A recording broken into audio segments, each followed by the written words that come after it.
भाग 5। रोशनी की जीत। सूरत की गलियों में अब एक नई हवा बह रही थी।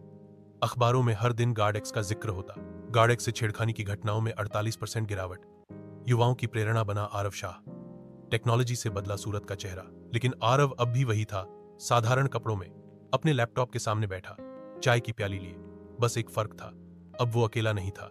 गार्ड एक्स अब सिर्फ एक ऐप नहीं, एक मूवमेंट बन चुका था। 3001 वॉलंटियर्स, दर्जनों एनजीओ और सूरत पुलिस इसका हिस्सा बन चुकी थी। और इसी सफर में आरव को एक और कॉल आया, इस बार भारत सरकार के नीति आयोग से। हम चाहते हैं कि आप गार्ड एक्स को पूरे देश में लागू करें, एक नेशनल मॉडल के रूप में। आरव कुछ पल चुप रहा। उसके चेहरे पर एक शांत मुस्कान थी। सर, अगर एक ऐप से किसी की बहन घर सुरक्षित पहुंच सकती है, तो ये जिम्मेदारी अब सिर्फ मेरी नहीं, पूरे देश की है। दिल्ली विज्ञान भवन, प्रधानमंत्री की उपस्थिति में guard x national safety grid launch हुआ। पूरे भारत के 80 शहरों में इसे लागू किया गया। स्टेज पर जब आरव को national youth change maker award दिया गया, तो लाखों लोग टीवी पर देख रहे थे। आरव ने जो भाषण दिया, वो आज भी कई स्कूलों और कॉलेजों में मोटिवेशनल स्पीच की तरह सुनाया जाता है। जब मैंने गार्ड एक्स बनाना शुरू किया था, तब मेरे पास कोई फंड नहीं था, कोई टीम नहीं थी। सिर्फ एक सपना था कि किसी की बहन को अंधेरे में डर के बिना चलने का हक मिले। कई बार सिस्टम तो नहीं बदला, पर मेरे इरादे नहीं डगमगाए।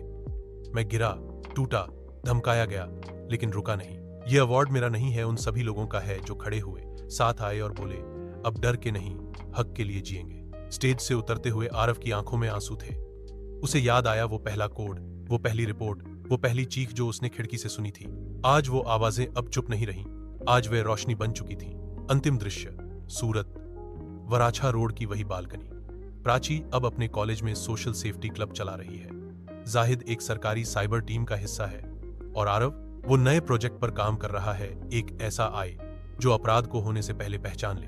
बालकनी में बैठा आरव चाय की चुस्की लेता है और नीचे सड़क पर चलती दो बहनों को देखता है, निडर, हंसती हुई।